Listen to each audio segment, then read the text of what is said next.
Greetings, Earthlings, and welcome to Space Engineers. Have you ever looked at a space survival simulator and thought to yourself, you know, it would be fun if I didn't go to space at all and focused exclusively on land vehicles instead? Today, as it happens, we're playing Space Engineers, but not like a regular advanced space adventurer, no. Today, we're playing it as land-dwelling space nomads. Much less Imperium, and much more like a Jawa, I guess? And this all started because a few weeks ago I watched a great video on YouTube by Last Stand Gamers titled Mortal Engines, Mobile Bases, and Nomads Server Tour - Space Engineers, and I thought to myself, God, I love that movie. Then I remembered no one else seemed to like it, but then I thought, I wonder what went wrong. How could it fail? It had Elrond in it. But then I quickly forgot about that and also thought, how fun would it be to live and build in that world? To have my very own mortal engine. And so I built it. Well, partially. And that's because I'm still currently building it. And man, has this taken ages, but still. While I've yet to finish my glorious mortal engine, I figured I'd rush on over here to let you know that Space Engineers will be having a free weekend on Steam August 28th to September 1st. And so you should stop what you're doing immediately and totally go play this game. They're also dropping a new survival-focused update in September, so you should totally come in and test the waters while it's still free. And if you're scared the learning curve is too steep for a babe such as yourself, well, I got you, fam. By watching this little video, you'll soon get up to speed with the basics for surviving. Even better, thriving out there. Wow. Anyway, I wanted to show you how I went from this tiny little lander to this little rover, and then suddenly to this, my greatest creation in Space Engineers yet. The giant mountain bug thingy. My own mortal engine. Well, obviously that's what I'm calling it right now, though I am open to suggestions, because this beast needs a powerful name. Something like the Scarab, or, I don't know, Old Greg. Hi there. I'm Old Greg. Obviously we didn't start here though. We spawned up in the air and slowly parachuted our way down. And then when we safely hit the ground, I left the lander, picked up this handgun because I'm insecure and nothing satisfies me except cold hard steel in my hands. And then I immediately set about digging a hole right next to the rover. I knew this current location was only going to be a temporary one, so I didn't even try to look for exotic minerals nearby. I just dug straight down. My first order of business was to just mine myself into stability. And if you're new to the game, this is how you should go about starting things. First, you need to dig down greedily into the dirt and stone. Then you process that stone into iron ingots. Then you cook those ingots into steel plates, which in turn you use to build a platform. And on that platform you place first power. So you build a little tower on your platform, 5 or 6 blocks high. Then you place a wind turbine on it.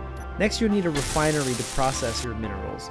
So you place this with one of its openings facing away from the platform, which you'll connect to your mine later.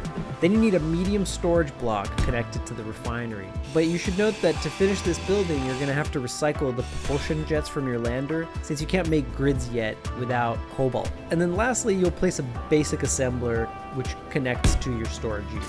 And now you're ready to boogie. You can now refine and manufacture components, all from the same storage box, which is really handy and efficient. And with that done, you should dig behind the refinery and get yourself a mining operation going, and make sure to connect any drills directly to your refinery using conveyors. So once your mine is up and running and you have a steady supply of stone and ore, it's time to shift focus back to the lander. In theory, you could just build a brand new vehicle from scratch. But at this stage, you'll likely be struggling to make new batteries, so your best bet is to actually upcycle the battery on the lander itself and build a new rover around that. And unfortunately, you can't just grind the battery for parts either. You will lose the fuel cells in doing that.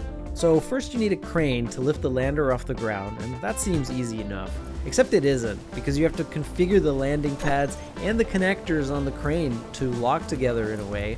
And for a noob, this took me a while to get going.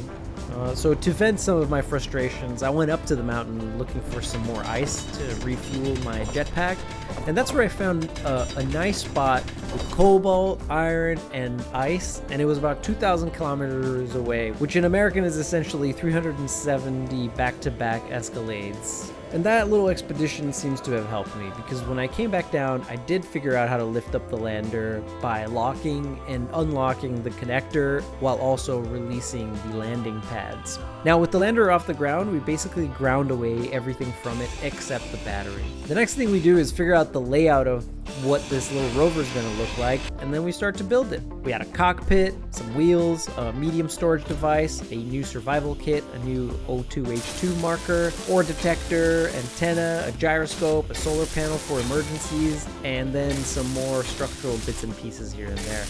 And voila! Mind you, this took several hours to accomplish since I was also mining below every now and again.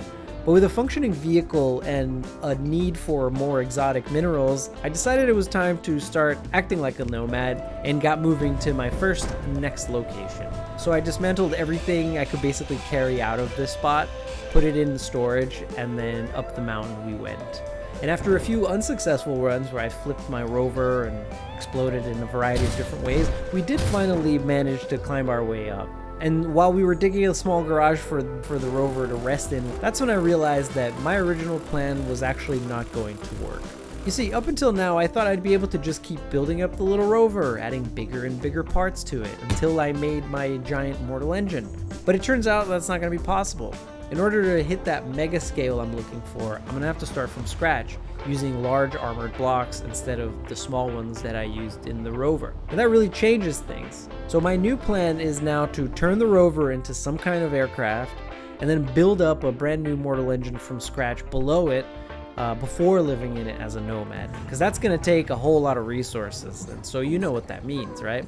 I set up about building up a new, large, and functional mining base and workshop to sustain this build. I'm using the same blocks as before, so storage, refineries, and assemblers, but this time I do have a better plan in place for how I'm going to mine this mountain. So when my resource production was nice and stable, I raised the rover back up, then I removed the wheels from it, I added some landing pads on it, and then I added some propulsion jets to it. And then I set about outlining the foundations for my new mortal engine. I knew it had to be huge. Having built the first rover somewhat like a bug, and having had ants in my house that day, I decided to take inspiration from them and laid out a 3-piece body foundation. We got a head for the front cockpit area, a middle core with all the machines meant to run the place in there, and then a butt for landing aircraft. After like a whole day of working on this thing, then I realized that actually this was all still too small. So then I expanded everything, especially increasing the butt and the middle section a little bit more. And then I enclosed the whole thing in heavy armored blocks. Then we added a Gatling gun to the butt just for fun, since it currently holds no bullets. Then I built more large storage, more batteries to the middle. I added 2 motors/engines to the middle. I added some doorways and access ramps, more armored blocks, more ammo-less weapons, and I even built out a little cockpit at the front, which I must say it looks snazzy as hell. It gives this whole thing a World War I tank look, which I really like. But yeah, this whole thing was not quick, and we're not even done yet. It was a constant process of mining and building and mining. So one thing that helped me be more efficient with this was connecting everything through conveyors and having storage blocks as access points. That really makes things a little bit more efficient, but still, not having a dedicated mining vehicle means that everything had to be done with drills, piston, and pipes, and that takes a lot of building by hand. Anyway, I've been working my ass off on this thing for the last 4 days, and this is where we're at now. Look at this magnificent creature. Sure, like, there's a ton of scaffolding around it, but I'd say we're about 65% built. And 40% of the work left to do is actually just building out the large armored blocks, which are super expensive, and so that requires a lot of mining and a lot of manufacturing. But still, I'm really excited to see it through. It's a shame I had to stop building this to edit and release this video for the free weekend, but make no mistake, I'm coming back to this, and in a few days time you'll get a new video where I do finish this land ship, and somehow I figure out how to drive it, because I have no idea how I'm going to drive this thing down the mountain. But until then, don't forget to download this game for yourself during the free weekend. Drop me a like and subscribe, and I'll catch you on the next one. Take it easy.